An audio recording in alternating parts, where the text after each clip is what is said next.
नमस्कार मित्रों, चर्चा में आपका स्वागत है। चर्चा को शुरू करने से पूर्व हमसे पिछले वीडियो में एक त्रुटि हो गई थी। वो ये है कि सिफोलिस ने कहा है कि सत्य बोलना न्याय है और अपना उधार चुका देना भी न्याय है, और एक वाक्य के अंश में गलती हो गई थी।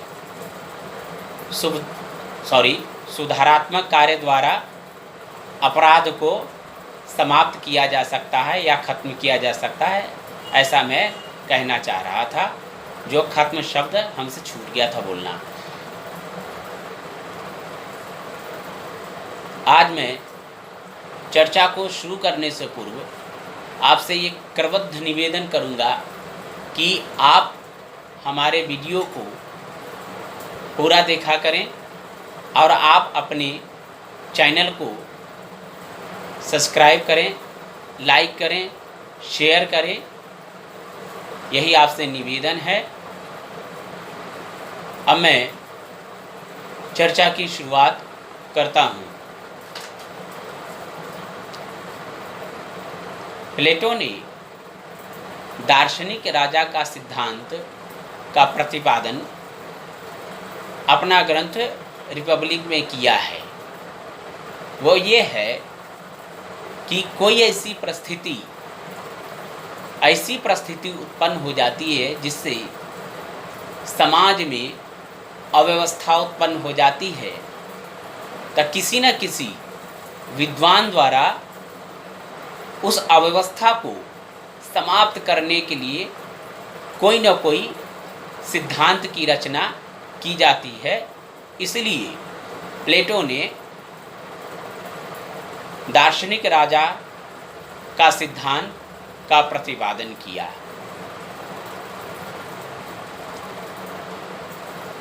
एथेंस में जनतंत्र, स्पार्टा में कुलीन तंत्र और सिराक्यूज में तानाशाही शासन व्यवस्था स्थापित थी उस समय, जिस समय प्लेटो एथेंस में था।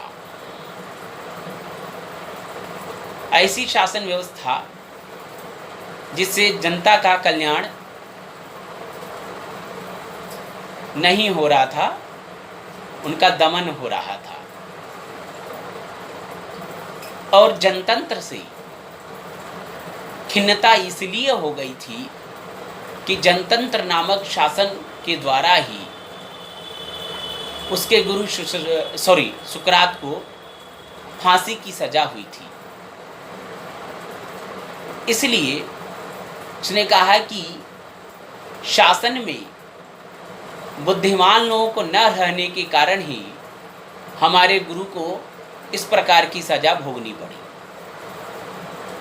इसलिए उसने अपने सिद्धांत में कहा कि शासक वर्ग को बुद्धिमान होना चाहिए और वह बुद्धि के स्वामी होना चाहिए जो निरपेक्ष हो।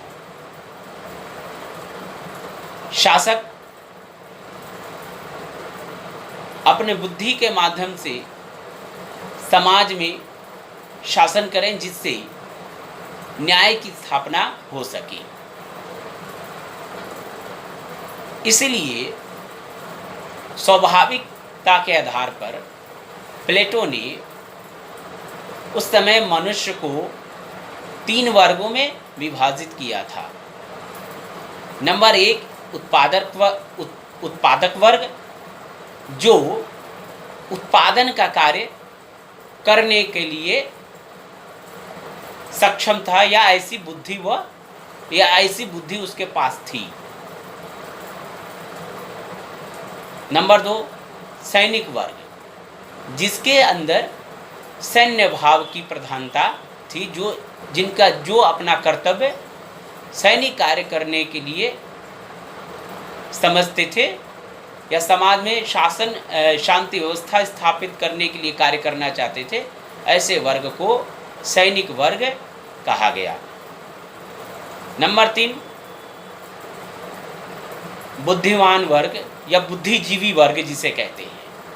ऐसे बुद्धिजीवी वर्ग जिनकी बुद्धि निरपेक्ष है, निस्वार्थ है, जिनका कोई अपना स्वार्थ नहीं है, अपना कोई ध्येय नहीं है, अपना कोई उद्देश्य नहीं है, ऐसे व्यक्तियों का कर्तव्य है कि ये दोनों वर्गों पर शासन करें, जिससे समाज में न्याय की स्थापना हो सके। प्लेटो ने दार्शनिक राजा के गुणों पर विचार किया है, जिसकी चर्चा अब हम कर रहे हैं। राजा को ज्ञानी होना चाहिए, बात वही है। राजा को ज्ञानी होना चाहिए, यानी कि राजा को निरपेक्ष बुद्धि के स्वामी होना चाहिए, जिससे उचित और अनुचित का ज्ञान भली भांति उनको हो, निस्वार्थता उनके अंदर पाई जाए, समस्त स्वार्थ से ऊपर उठ गए हों। ऐसे व्यक्ति जो है समाज में न्याय की स्थापना कर सकेंगे।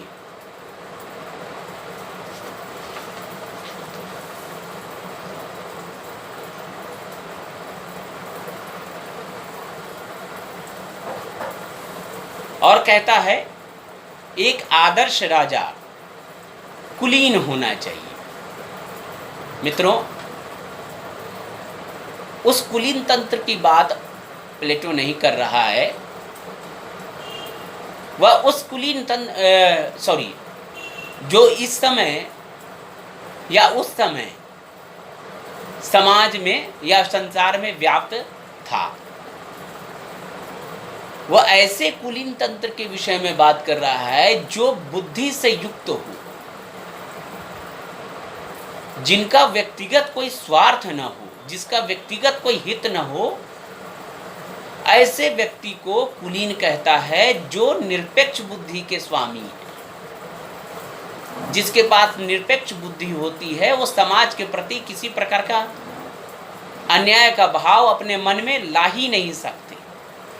इस प्रकार की बात जो है प्लेटो ने कही।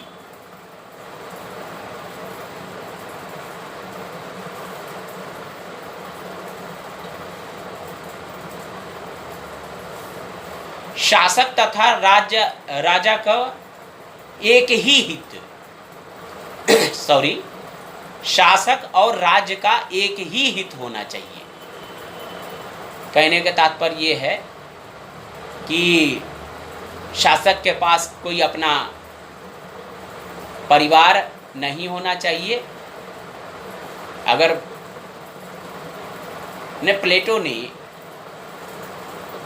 शासकों के लिए परिवार का अंत कर दिया, क्योंकि यह कहता है कि जिस शासक के पास परिवार होता है वो भ्रष्ट हो जाता है, और दूसरी बात यह है कि जन कल्याण के लिए उसके पास समय नहीं रह जाता, और तीसरी बात यह है कि स्वहित के लिए कार्य करता है, अपने परिवार के हित के लिए कार्य करता है। ऐसे शासकों के लिए परिवार का होना अनुचित है। और कहता है कि राज्य का जो हित है उसी में शासक का भी हित है। माने शासक का कर्तव्य ही है राज्य के लिए कार्य करना।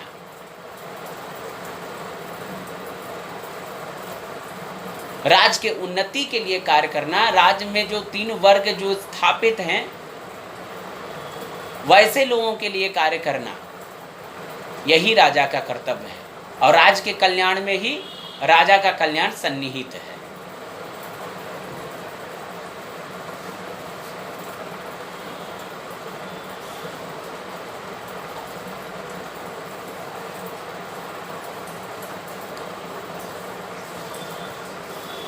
दार्शनिक राजा के ऊपर बंधन का अभाव। जिस प्रकार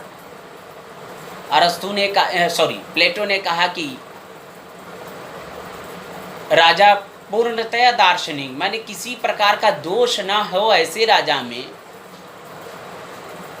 तो ऐसे राजा के ऊपर किसी प्रकार का बंधन को आरोपित करना उसके प्रति अन्याय करने के बराबर है। जो राजा के पास निरपेक्ष बुद्धि है, वो समस्त स्वार्थ से ऊपर उठ चुका हो, जिसका कोई परिवार नहीं है, जिसका कोई व्यक्तिगत हित नहीं है, उसका समस्त समय राज्य के हित के लिए है, ऐसे राजा के ऊपर किसी प्रकार का बंधन व अंकुश लगाना अन्याय युक्त कार्य है।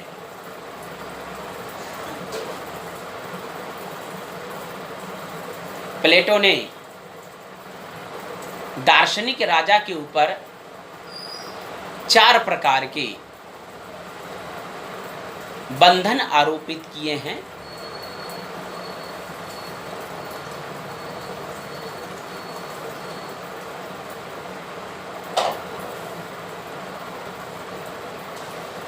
जो इस प्रकार है,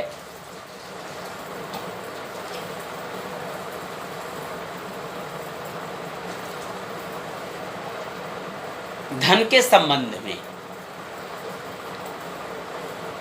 ऐसे दार्शनिक राजा को यह सुनिश्चित करना होगा अपने राज्य में कि कोई ऐसा वर्ग अत्यंत धनी न हो जाए और कोई वर्ग अत्यंत निर्धन न हो जाए।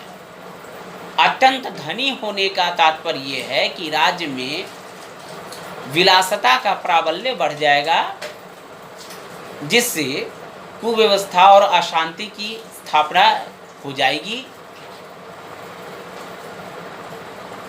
और जो समाज में सकारात्मक भेद प्लेटो ने निर्माण किया है वो बाधित हो सकता है। और इतने निर्धन भी ना हो राज्य की जनता, जिससे कि अपनी आवश्यकता के लिए आपस में लड़ने लगे या संघर्ष करने लगे। कुल मिलाकर ये है कि साधन का वितरण सभी को होना चाहिए, जिससे उनका जीवन यापन सही रूप से हो सके।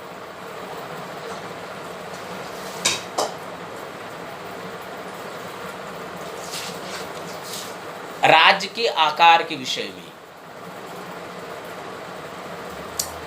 प्लेटो ने कहा कि राज्य का आकार इतना विशाल ना हो जाए, इतना बड़ा ना हो जाए, या होना चाहिए जिससे राज्य का शासन एक शासक द्वारा दुरूह हो जाए। माने राज्य का क्षेत्र इतना बड़ा ना हो जाए कि किसी राजा द्वारा शासन करना संभव ना हो। उस समय मित्रों संघात्मक शासन प्रणाली का उद्भव नहीं हुआ था, इसलिए प्लेटो ने इस तरह की बात की है। उस समय तो मात्र नगर राज्य की बात होती थी।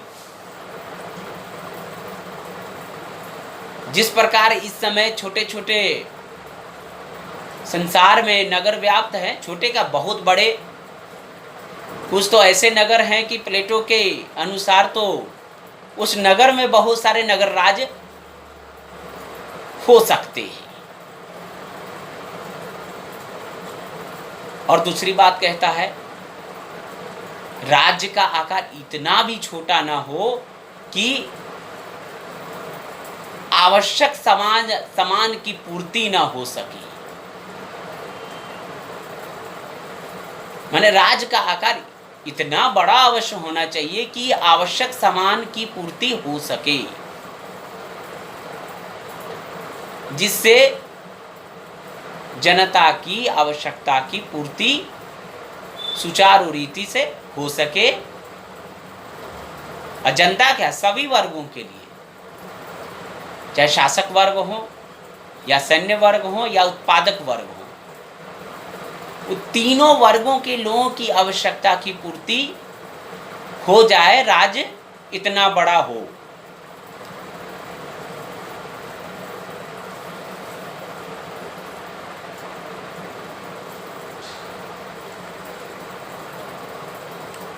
न्याय की उचित व्यवस्था। प्लेटो ने यह सुनिश्चित करने के लिए कहा है कि राज्य में या राज्य को 3 वर्गों में जो विभाजित किया गया है, उत्पादक, सैनिक वर्ग और शासित वर्ग, को कायम रखने के लिए न्याय की व्यवस्था होनी चाहिए, जिससे कि विभाजित इन वर्गों का उल्लंघन न हो सके।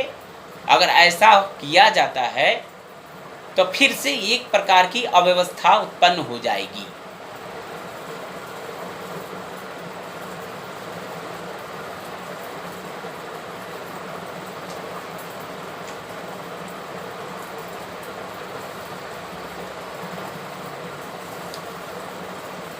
और कहता है कि शिक्षण पद्धति में, माने जिस प्रकार की शिक्षण पद्धति का उल्लेख है रिपब्लिक में किया है प्लेटो ने, वह कहता है कि इसमें किसी प्रकार का परिवर्तन नहीं होना चाहिए।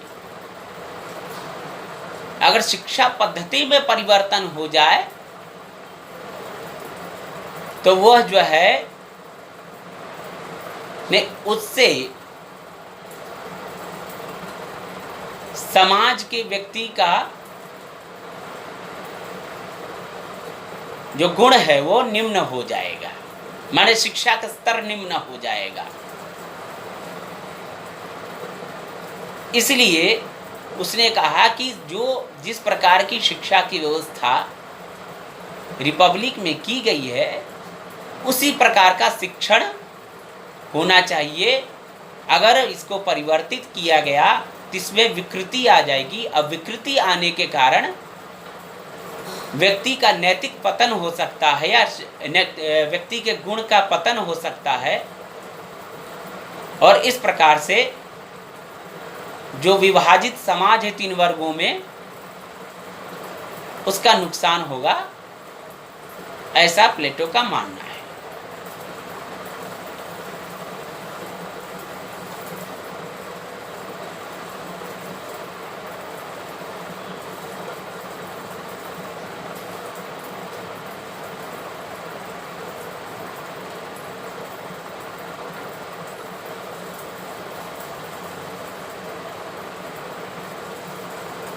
प्लेटो के दार्शनिक शासन का मूल्यांकन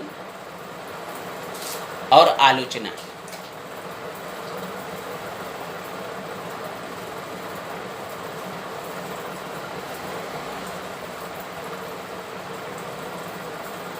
आलोचकों ने दार्शनिक शासन के विषय में कहा कि यह एक अव्यावहारिक सिद्धांत है।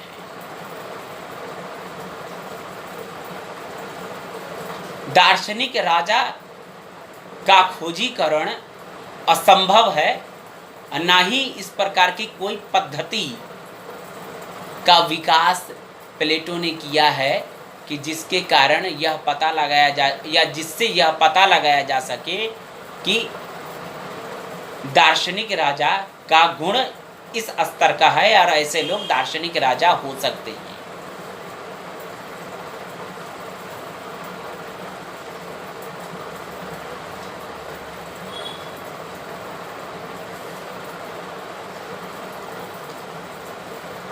और कहा जाता है कि दार्शनिक लोग शासन के योग्य नहीं होते।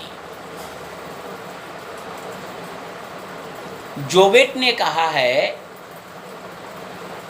कि या तो दार्शनिक राजा ने या दार्शनिक जो होते हैं ये समाज के अत्यंत भूतकाल के विषय में, जो समाज में जो प्राचीन काल है, जो समय बीत चुका हो, उस समय के विषय में चिंतन करते हैं, या तो भविष्य के विषय में चिंतन करते हैं। वर्तमान समय में हमेशा उनको या वर्तमान व्यवस्था में हमेशा कमी ही नजर आती है, तो ऐसे लोग समाज के लिए अच्छे शासक नहीं हो सकते, राज्य के लिए अच्छे शासक नहीं हो सकते। ऐसा जोवेट का मानना है।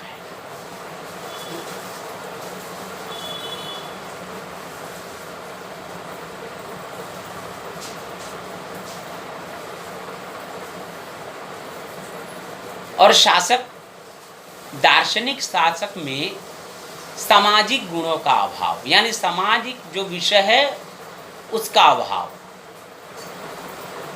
प्लेटो ने यह भी बताने की कोशिश नहीं की है कि किस प्रकार का ज्ञान, कौन कौन से ज्ञान एक दार्शनिक शासक में होने चाहिए जिससे वह कुशलतापूर्वक राज्य पर शासन कर सके।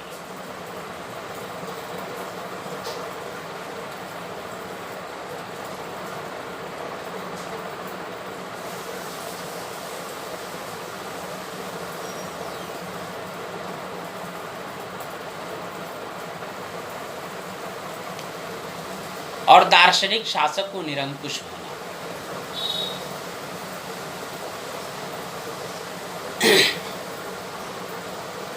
प्राचीन काल से अब तक ऐसा कोई उदाहरण नहीं मिला है कि जिस राजा पर या जिस शासक पर अंकुश नहीं रहा हो और जन कल्याण का कार्य किया हो। यूरोप में ही देखा जाए, बहुत सारे शासक ऐसे हुए हैं जो अपने आप को आत्म केंद्रित समझते थे। जैसे लुई 14वां ने कहा कि मैं ही राज्य हूं। लुई 16वां ने जनता का दमन किया और हिटलर और मुसोलिनी के विषय में सभी लोग जानते ही हैं। तो ऐसे शासकों पर किसी प्रकार का नियंत्रण न होना वह अपने आप में समाज के लिए घातक है। माने ऐसे शासक वहीं उत्पन्न हुए जहां पर यह सिद्धांत का निर्माण किया गया।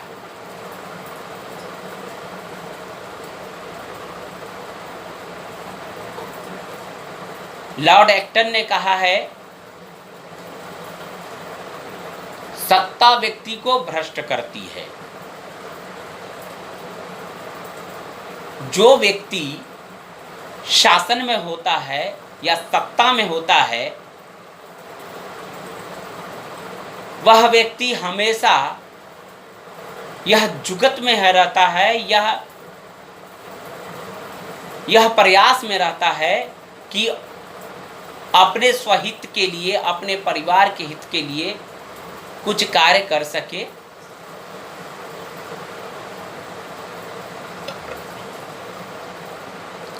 और आगे कहता है, जो निरंकुश सत्ता है वो व्यक्ति को पूर्ण रूप से भ्रष्ट कर देती है। और जिस शासक के ऊपर किसी प्रकार का अंकुश न हो, ऐसा शासक तो पूर्ण भ्रष्ट हो ही जाएगा। जिन शासकों के विषय में मैंने अभी चर्चा की, वह शासक पूर्ण रूप से निरंकुश थे और इन शासकों ने जनता का घोर दमन किया अपने स्वहित के लिए, अपनी प्रसिद्धि के लिए।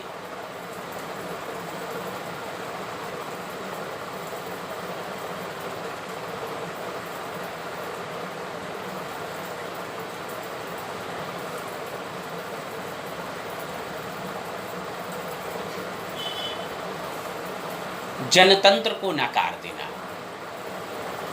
प्लेटो ने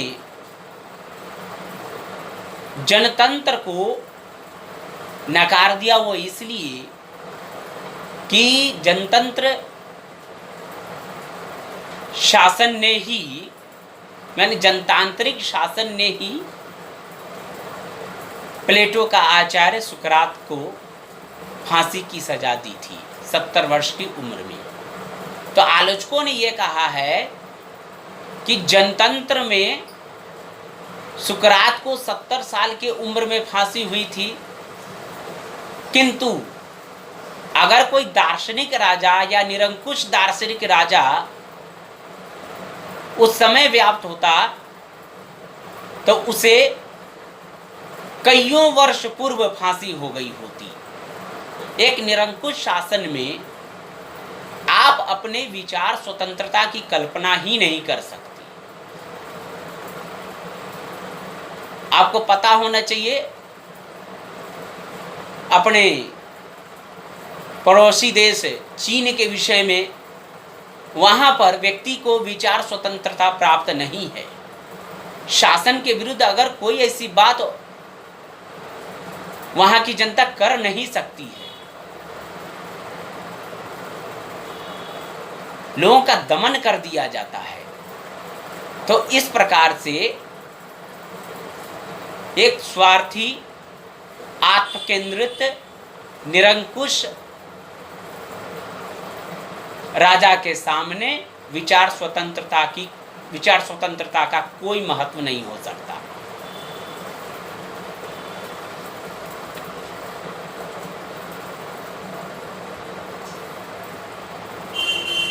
व्यक्तित्व के विकास में बाधा।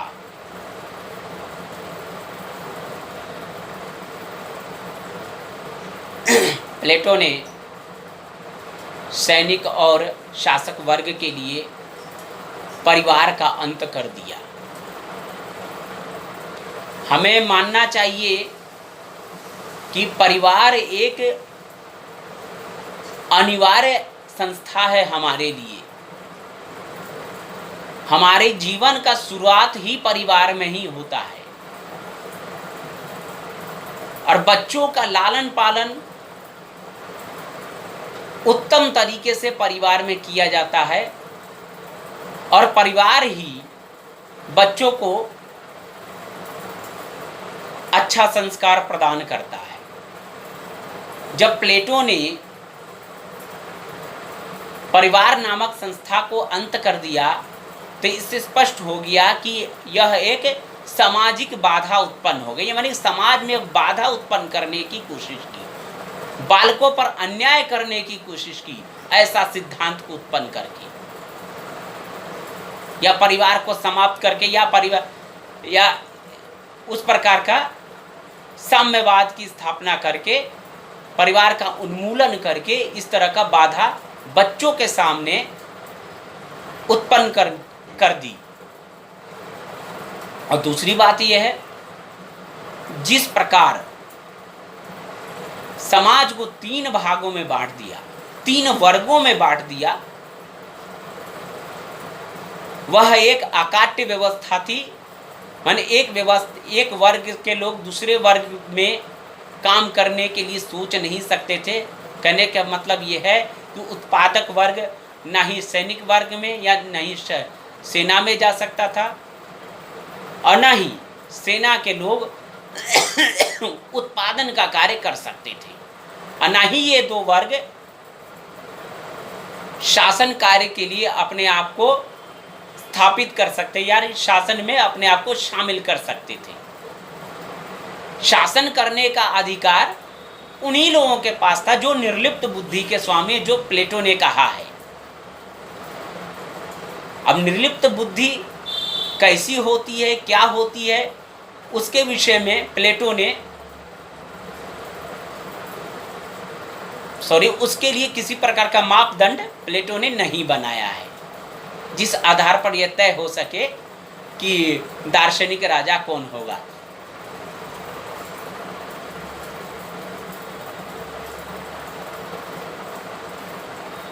एक बात तो दार्शनिक राजा के विषय में या शासक के विषय में बात सही है कि शासक जो है ज्ञानी होने चाहिए, जो समाज में समरसता स्थापित करें, राज्य के लिए कार्य करें, जनता की उन्नति करें। इस प्रकार के कार्य जो है बुद्धिमान शासक ही कर सकते हैं। ऐसे शासक जनतंत्र में ही होते हैं। और